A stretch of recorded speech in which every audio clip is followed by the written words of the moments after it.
Welcome to all. Today, I, Sarita Rani, is going to discuss a new chapter from short stories named Abhile, and it is written by Abdul घानी शेख। इन्होंने अलग अलग subject पर स्टोरियाँ लिखी जिसमें अबीले एक है।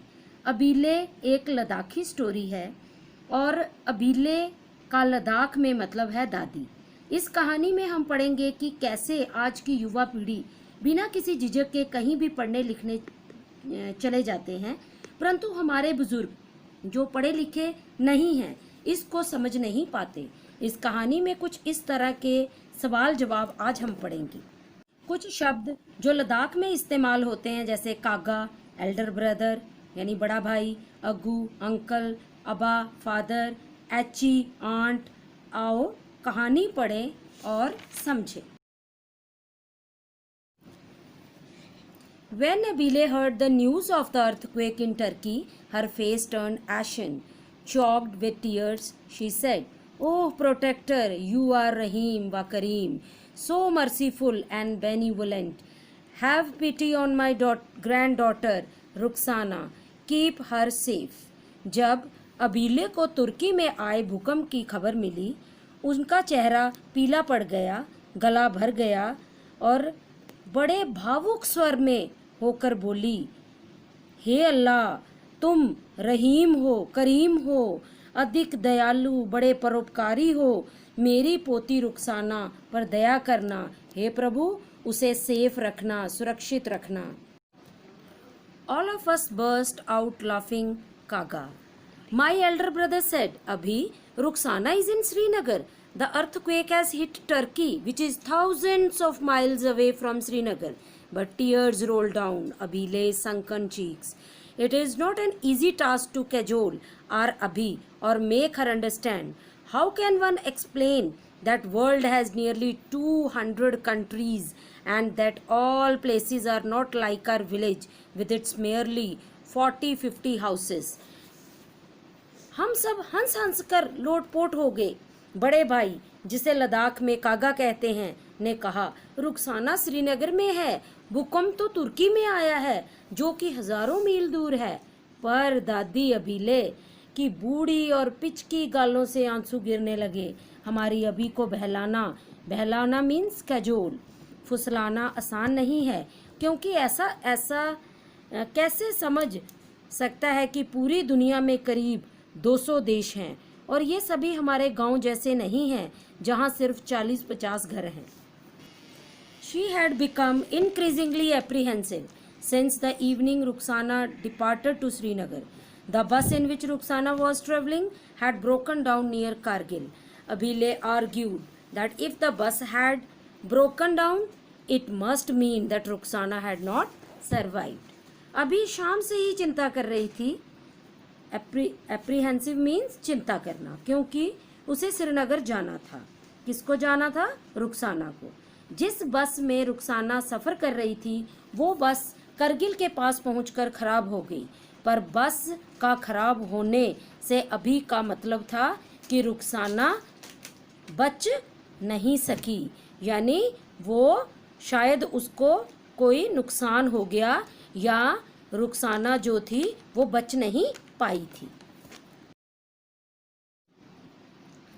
To convince her otherwise, we had to use our eloquence to the utmost. Eloquence means speak fluently.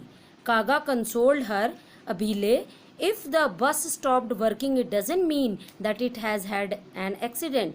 Buses often break down during a journey. Sometimes the oil freezes due to the cold. Sometimes nuts and bolts of the engine don't function or a certain part stop working. The driver parks the vehicle on one side of the road, repairs it, and then the vehicle takes off. We also had to take extreme precautions before commenting on the news in front of Abhi.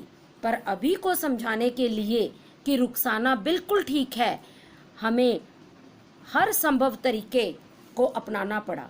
कागा, बड़े भाई ने दिलासा दिया, अबीले, अगर बस काम करना बंद कर दे तो इसका मतलब ये कतई नहीं है कि बस का एक्सीडेंट हो गया। गाड़ियां सफ़र के दौरान अक्सर ख़राब हो जाती हैं, कभी नट बोल्ट, कभी पुर्जे ये कभी कभी काम करना बंद कर देते हैं। ड्राइवर गाड़ी को सड़क के किनारे लगाकर ठीक करता है और ठीक होने के बाद गाड़ी चल पड़ती है। हमें दादी के सामने कोई बात कोई कमेंट करने से पहले बड़ी सावधानियां बरतनी पड़ती थी। The mention of dealing happenings like the rolling of a bus into a ditch at such and such place, the derailing of a rail cart, the disappearance of an aeroplane, or the firing of a bullet at some procession or other was enough to trigger an interminable series of questions. Is my Ruxana safe? Daily routine में होने वाली घटनाएं जैसे बस का खाई में गिरना, किसी ट्रेन का अपनी पटरी से उतर जाना, किसी जहाज का लापता होना, किसी पुलिस कर्मचारी पर किसी जुलूस में गोली चलना आदि बातें ना खत्म होने वाले सवाल को जन्म दे देती थी। क्या मेरी रुखसाना सेफ है? Was Ruxana traveling in that bus? Ruxana is very curious. She must have gone to see that procession. We would start laughing and Abhi would admonish us yet again for sending Ruxana to Srinagar. When she expressed her helplessness, we comforted her saying that Srinagar is a mountain resort, that it's called paradise on earth, and every year thousands of tourists visit Kashmir to explore it. We tried to make her understand that Ruxana was in Srinagar not out of some desperation but to get further education and seek a better life. When we promised that next spring we would take her to Srinagar too, Abhi felt silent. If we had brought up the subject of visiting Srinagar before Ruxana left, क्या वह इस बस में travel कर रही थी, सफ़र कर रही थी? रुखसाना पक्का जुलूस देखने गई होगी। ना जाने कितने ऐसे सवाल अभी पूछने लगती। हम हंसने लगते और अभी हमें डांटने लगती। जब रुखसाना को श्रीनगर भेजने की वजह से दादी बेबस हो जाती, तब हम उसे ये कहकर तसल्ली देते कि श्रीनगर एक पहाड़ी घूमने की जगह है, जिसे हम धरती पर स्वर्ग यानी पैराडाइज ऑन अर्थ कहते हैं, जहां हर साल लाखों टूरिस्ट घूमने आते हैं। हमने दादी को समझाया कि रुखसाना किसी ज़बरदस्ती से वहां नहीं रह रही थी, बल्कि अपनी आगे की पढ़ाई पूरी करने गई थी। जब हमने अभी से प्रॉमिस किया कि अगले स्प्रिंग सीजन बसंत मौसम में हम अभी को श्रीनगर घूमने ले चलेंगे, तब अभी चुप हो गई। अगर हम रुखसाना के श्रीनगर जाने से पहले अभी को जाने को कहते तो वह गुस्सा हो जाती। Would have risen in anger and pursued her mouth, declaring, "I won't leave my children and grandchildren to go anywhere." Srinagar aside, our Abhi has not even ventured beyond a distance of 10 miles. Ventured means himmat karna. Miles from our village. 2 years ago, after a gap of 8 years, she had made it to Leh town for the annual Dosmoch festival, held every winter to purge the town of evil. She saw masked dancers and musicians leading a procession from the palace through the main bazaar. She came across monks burning effigies and making crosses of threads to trap harmful spirits and hungry ghosts of the old year. There was much hustle bustle, but that evening, when Abhi returned home, she could only explain, "Oh dear, my head is spinning. There were so many people there that the breath was squeezing out of me. I will never go again." अब अभी जो थी वो अगर हम रुखसाना के पास जाने के लिए कहते तो वो गुस्सा करती थी और गुस्से में कहती, "मैं अपने बच्चों और पोते पोतियों को छोड़कर कहीं नहीं जाऊंगी। श्रीनगर की बात तो दूर की, हमारी अभी ने हमारे गांव से 10 मील से ज़्यादा दूर जाने का भी कभी हिम्मत नहीं की थी। 8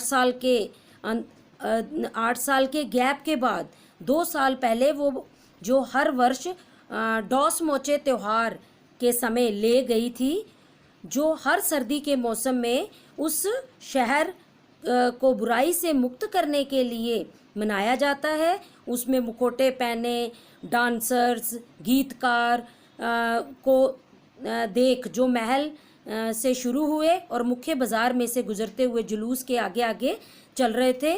उसने उन भिक्षुओं मॉन्क को देखा जो पुतलों को जला रहे थे और धागों से क्रॉस बना रहे थे ताकि पुराने साल वाले हानिकारक आत्माओं को और भूखे भूत प्रेतों को काबू में किया जा सके। वहां बहुत भीड़ थी, बहुत शोर था, किंतु उस शाम जब अभी घर वापस आई तो वह शिकायतें ही करती जा रही थी। ओ मेरा सिर चकरा रहा है, वहां इतने लोग थे कि मेरी तो सांस ही घुट गई, मेरा तो दम निकला जा रहा था, मैं दोबारा वहां कभी नहीं जाऊंगी।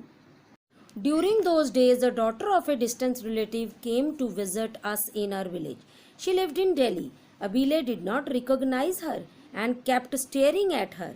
She stifled our laughter and enjoyed ourselves thoroughly. Finally, when Abile was told that this was Dolma, she was astonished. La Dolma, I was wondering from where this Memsab had descended upon our house. What kind of clothes have you put on? Dolma smiled. Where have you come from, Dolma? I live in Delhi, Amma. उन दिनों के दौरान एक दूर की रिश्तेदार की बेटी हमारे गांव में हमसे मिलने आई। वह दिल्ली में रहती थी। अबीले ने उसे ना पहचाना और उसकी तरफ देखती रही, टकटकी लगाकर देखती रही। हमने अपनी हंसी को इतना ज़बरदस्ती दबाया और खूब मज़ा लिया। अंत में जब अबीले को बताया गया कि ये डोलमा थी तो वह हैरान रह गई। ला डोलमा, लद्दाख में कहते हैं ला डोलमा, मैं तो हैरान हो रह गई थी कि ये मेम साहब हमारे घर पे कहाँ से आई और कहाँ से आ पहुँची। तुमने ये कैसे कपड़े पहने हुए हैं? डोलमा मुस्कुराई। डोलमा, तुम कहाँ से आई हो? अम्मा, मैं दिल्ली में रहती हूँ। Oh, then you must be meeting Rukhsana every day? Amma, Delhi is very far from Srinagar. Have you never met Rukhsana? Abile sighed in disappointment. I spent 2 days in Srinagar on my way here. I tried to meet Rukhsana but could not locate her house, Amma. Oh, what have you done? Abile was miffed. You were in Srinagar and could not find the house of my granddaughter? Oh, तब तो तुम रुखसाना से रोज मिलती होंगी। अम्मा, दिल्ली श्रीनगर से बहुत दूर है, क्या रुखसाना से तुम कभी नहीं मिली हो? अबीले ने निराश होकर बड़ी गहरी सांस भरते हुए कहा। मैंने यहाँ आते हुए रास्ते में 2 दिन श्रीनगर में ज़रूर बिताए हैं। मैंने रुखसाना से मिलने की कोशिश भी की किंतु उसके घर को नहीं ढूंढ पाई। ओ, तुमने ये क्या कर दिया? अबीले परेशान हो गई। तुम श्रीनगर में थी और मेरी पोती का घर नहीं ढूंढ पाई। It's a big city. My sister-in-law interrupted. It has a population of 5 to 6 lakhs. Abile, how will people know where someone lives unless they have the complete address? Everyone says the same thing. Abile's tone became serious and her eyes filled with tears. I remember another funny episode regarding my Abi. I was very young those days. My uncle sometimes came to the village to hunt. Once, my uncle returned to the town but left his double-barreled gun behind. Agu had kept this gun in the kitchen where a big battalion of children of various relatives and in-laws often gathered. Abile was so tense that she couldn't sleep for 2 nights. She guarded the kitchen all day to make sure no child touched the gun, convinced that as soon as it was touched, the bullet would explode instantly and everyone would die. ये एक बड़ा शहर है, मेरी भाभी ने बीच में टोकते हुए कहा। भीले, उसकी आबादी 5 से 6 लाख लोग हैं। एक दूसरे को बिना एड्रेस के कोई कैसे ढूंढ सकता है? हर कोई यही बात कहता है। अबीले का स्वर गंभीर हो गया और उसकी आंखें आंसुओं से भर गई। अपने अभी से संबंधित मुझे एक और किस्सा याद आया। उन दिनों मैं बहुत छोटा था और मेरे अंकल कभी कभी शिकार के लिए गांव में आते थे। एक बार वह अपनी डबल बैरल गन हमारे घर भूल गए और वह शहर चले गए। अगू मीन्स अंकल, उसने उसको उठाकर अंकल ने उठाकर उसे मेरे बड़े भाई ने किचन में रख दिया, जहाँ एक बच्चों की बड़ी बटालियन थी। अबीले इतनी परेशान हो गई कि वह 2 रातों तक नहीं सो पाई। वह पूरा दिन किचन की रखवाली करती रही ताकि कोई बच्चा गन को छू ना सके, क्योंकि उन्हें लगता था कि जैसे ही कोई उस गन को हाथ लगाएगा उसमें से गोली निकल जाएगी और सारे मर जाएंगे। She would have locked the door if it had been any another other room. But how could she close off the kitchen? When Abba and Agu returned to the village on the 3rd day and heard about the situation, they rolled on the floor with laughter. I must confess that I take advantage of Abhilay's simplicity.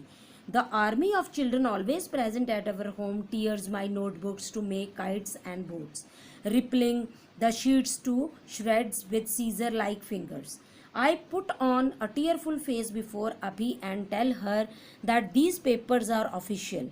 If they are torn, I will be penalized.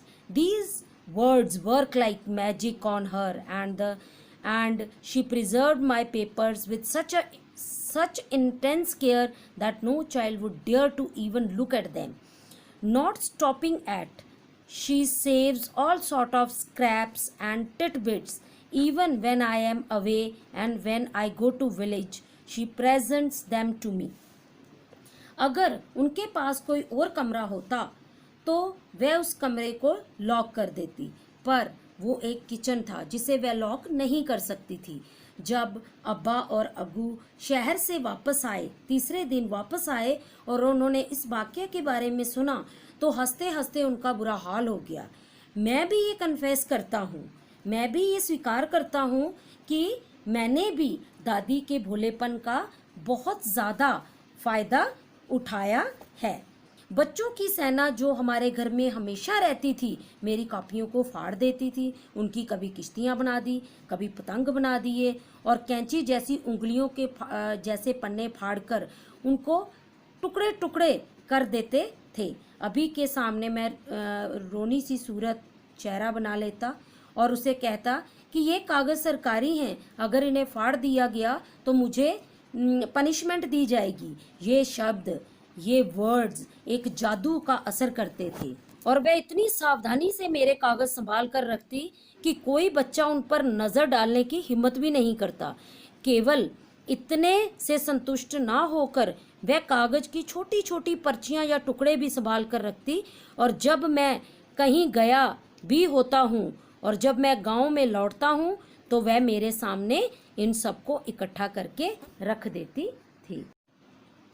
Among them are paper from grocer and snuff seller for wrapping spices and snuff. All grandmother, despite their varied backgrounds, are similar, particularly in their reaction to modern technology. Like one of the grandmothers in our neighborhood, when she refers to an aeroplane, she switches to horrific speech. The plane Sahib has arrived. The plane Sahib must be facing a lot of difficulties on hearing it make noise. And today, plane Sahib was very big. They say that when another Abhi saw a plane for the first time, she went to greet the plane with bundle of grass in her basket. There is another episode associated with her Abhi. She and another Abhi from our community went to see a film. It was their first film and will probably be their last. इनमें ऐसे कागज़ भी होते जो पंसारी या नवसार विक्रेता के यहाँ से आए होते, और जो मसाले और पंसारी के दुकान से लपेटे हुए लिफाफे वो भी वो रख देती थी। सभी दादियाँ चाहे वो कहीं भी की भी हों एक जैसी होती हैं।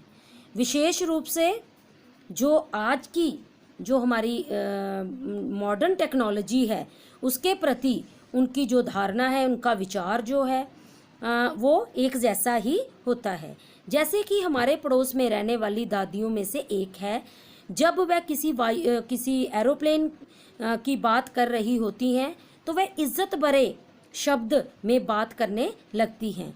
जैसे प्लेन साहब आ गए हैं, प्लेन साहब को बड़ी परेशानियों का सामना करना पड़ता होगा इसके शोर को सुनकर, और आज प्लेन साहब बड़े लग रहे थे। कहते हैं कि जब एक अन्य अभी ने पहली बार जहाज देखा तो वह अपनी टोकरी में घास के गट्ठा लेकर उसका स्वागत करने चल पड़ी। हमारी अभी से संबंधित एक अन्य कहानी है और वह तथा हमारे समुदाय की एक और अभी एक बार फिल्में देखने गई। ये उनकी शायद पहली फिल्म थी और शायद उनके लिए ये आखिरी भी होगी। Due to their weak eyesight, the moving images on the screen held no more truth for them than a dream. They watched the film less and complained more of headaches and nausea. Shortly, with my elder sister's help, they understood that one of the important themes in the film was about a mother-in-law's harassment of her daughter-in-law. The next day saw both hubbies sitting on the floor tops of their houses spewing venom on the mother-in-laws of the world. God save us from their wrath. Incidentally, a girl from our neighborhood had been married into a household where she did not get along with her mother-in-law. So from then on, whenever anyone mentioned the film, the two hubbies would immediately start rebuking all mother-in-laws bitterly. अपनी week eyesight की वजह से उनको जो पर्दे के ऊपर picture आ रही थी, तस्वीर आ रही थी, वो एक सपने से ज़्यादा नहीं लग रही थी उनको। उन्होंने फिल्म को कम देखा, सिर दर्द और उल्टी जैसी शिकायतें ज़्यादा की। कुछ देर के बाद मेरी जो बड़ी बहन थी उसकी मदद से उनको समझ में आया कि ये जो फिल्म है ये सास बहू, इसमें सास जो है वो बहू को परेशान करती है, इसकी ये थीम है, इस कहानी का ये मतलब है। अगले दिन दोनों अबियाँ घर के छत पर बैठ गई और क्या कर रही थी, जहर गालियाँ निकाल रही थी सासों को। अल्लाह, हे भगवान, जो बहुएं हैं उनको सासों के क्रोध से बचाए।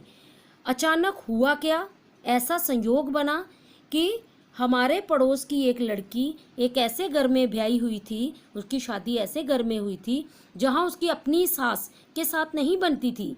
इसलिए तब से लेकर जब भी कोई किसी फिल्म की बात करता तो दोनों दादियाँ, दोनों अभियाँ उसी समय सभी सासों को बुरा भला कहने लगती। The neighboring Abhi is of the same age as our Abhile. She is a frightening woman indeed. When she is annoyed, she roars like a lioness. She has her own style of relaying all matters ranging from politics to domestic tales. A few months ago, when I was leaning on the staircase reading a book, I heard the two Abhis telling each other their stories, the same everyday talks with which my ears were familiar.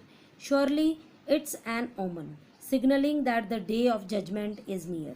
They must have been referring to a fatal accident or to the simultaneous death of two men, or demon, disgrace, enormous, all aimed at chastising a well-dressed woman. During the conversation, the next door Abhi asked about Ruxana's well-being, and before Abhile could reply, she informed her that there were severe floods in Srinagar. पड़ोस वाली अभी की आयु भी हमारी अभी की जितनी ही थी, लेकिन वो थोड़ी सी भयानक औरत थी, खतरनाक थी। जब उसे गुस्सा आता था वो शेरनी की तरह गरजने लगती थी। सभी बातों का जो बातों का करना, बातों का बयान करना, वो एक रोज़मर्रा की एक उनकी बातचीत करने का रोज़ का तरीका था, चाहे वो राजनीति से जुड़ा हो या घरेलू कहानियाँ हों। कुछ महीने पहले जब मैं जीने पर झुके हुए खड़ा था एक पुस्तक पढ़ते हुए, तो मुझे दोनों अभियों की आवाज़ सुनाई दी, एक दूसरी को अपनी कहानियाँ सुनाते हुए। वही प्रतिदिन की बातें। मुझे अच्छी तरह पता था कि जो वो रोज़ बातें करती थी।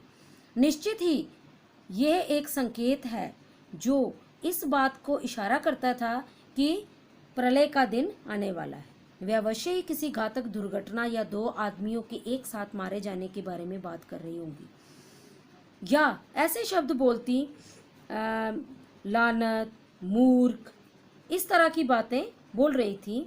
इन सभी शब्दों के बोलने का उद्देश्य किसी ऐसी स्त्री की निंदा करना होता था जिसने अच्छे ढंग से वस्त्र ना पहन रखे होते थे। बातचीत के दौरान साथ वाले घर में रहने वाली अभी ने रुखसाना की कुशलता के बारे में पूछ लिया, और उससे पहले कि अभी कोई जवाब दे पाती उसने उसे बताया कि श्रीनगर में भयंकर बाढ़ आई हुई थी।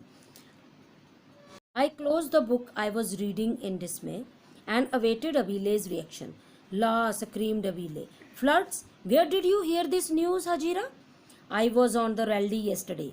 The next door Abi always referred to the radio as Raldi. Wallah, no one told me about this. Didn't Bashir tell you? Abile sighing. You don't know how my sons are?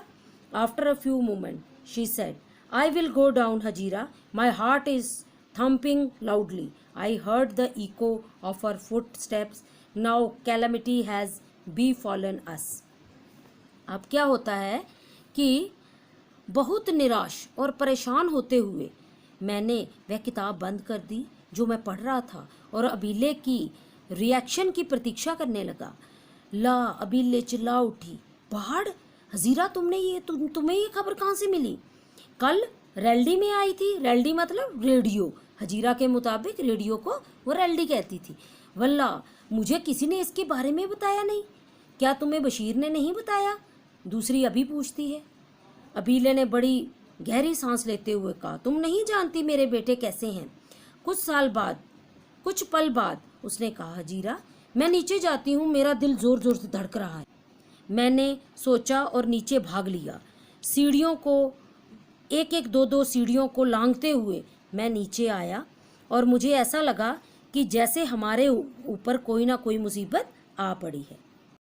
I thought and sped down, leaping across the stairs. The echo of Abhi's weak footsteps could soon be heard on that part of the staircase where I had been reading a few moments ago. As soon as she came down, she stormed at us. Did I not say not to send Rukhsana to Srinagar? But no one paid heed to my words. What's the matter? Asked Kaga. There are floods in Srinagar. Floods?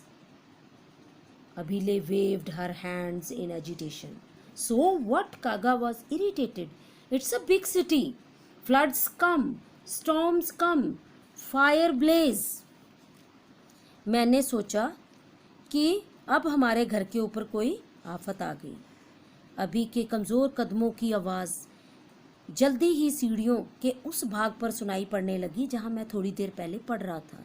जैसे ही अभी नीचे आई वह हम पर ज़ोर ज़ोर से चिल्लाने लगी और मैंने कहा था ना रुखसाना को श्रीनगर मत भेजो, पर मेरे बातों पर कौन ध्यान देता है। क्या बात है? कागा ने पूछा। श्रीनगर में बाढ़ आई हुई है, बाढ़। अबीले ने बड़े ज़ोर ज़ोर से अपने हाथों को लहराते हुए कहा। तो क्या हुआ? कागा ने चिढ़ते हुए कहा। वह एक बहुत बड़ा शहर है, बाढ़ें भी आती हैं, तूफान भी आते हैं और वहां पर आग भी लगती है। Enough, enough, I have heard enough. She placed both her hands on her ears. Her eyes brimmed with tears. For several days, Abile's doubts did not abate and she became very quiet. She decided to accompany Kaga and me on a trip to Srinagar. On the way, she was very uncomfortable with vomiting and dizziness. We spent the night in Kargil and reached Srinagar the next day. Kaga said, Abhi, you were worried about Rukhsana. See how hale and hearty she looks. Her face is fair and her cheeks have turned red. बहुत हुआ, बहुत हो गया, मैंने बहुत सुन लिया। अपने दोनों हाथों पर उन्होंने कानों पर रख लिया और उसकी आंखों से आंसू निकल गए, छलकने लगे। कई दिनों तक अबीले जो है वो डाउट में ही रही, खामोश रही, चुप रही। उसने कागा और मेरे साथ श्रीनगर जाने का निश्चय बना लिया। रास्ते में उसे बड़ा चक्कर आए, बहुत उल्टियाँ आईं, बड़ी परेशान हुई। हमने एक रात कारगिल में गुजारी और अगले दिन श्रीनगर पहुंच गए। काका ने कहा, अभी तुम रुखसाना के बारे में बड़ी परेशान थी ना, तो दोनों देखो वह कितनी सुंदर और कितनी प्रसन्न है और कितनी तंदुरुस्त लग रही है। उसका चेहरा कितना गोरा हो गया है और उसके गाल भी देखो कितने लाल हो गए हैं। अबीले clung to Rukhsana and wept a lot. After resting for 2 days, Rukhsana took her for a tour around Srinagar. Abhi, look what a big and beautiful city Srinagar is. This is the Dal Lake. This is Nishad Bagh. These are the Shalimar Garden, Nehru Park, Char Chinar. 4 days passed without incident. On the 5th day, Abile declared, I will return to Leh. I miss the children. I miss my daughter Jamila. My granddaughter Halima, I miss little Javed.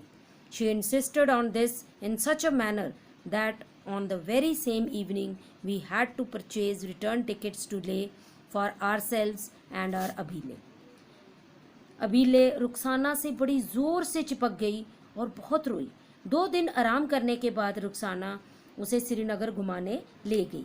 अभी देखो श्रीनगर कितना बड़ा और सुंदर शहर है, ये डल झील है, ये निशात बाग है, फिर उन्होंने शालीमार दिखाया, शालीमार बाग दिखाया, नेहरू पार्क, चार चिनार, ये सारी जगह उन्होंने अपनी दादी को दिखाई। 4 दिन बगैर किसी इंसिडेंट के बातचीत के निकल गए। 5वें दिन दादी ने ऐसी घोषणा कर दी कि मैं ले वापस जाऊंगी। मुझे बहुत बच्चों की याद आ रही है, मुझे अपनी बेटी जमीला की याद आ रही है, अपनी पोती हलीमा, अपना नन्ना जो पोता है जावेद, उसकी याद आ रही है। उसने इस बात पर इतनी ज़िद की कि हमने उसी शाम ले की वापसी की टिकटें कटाई, अपनी और अबीले की, और सभी ले वापस आ गए। I hope you enjoy this story. Thanks for watching. We will be back with a new lesson. Till then, goodbye.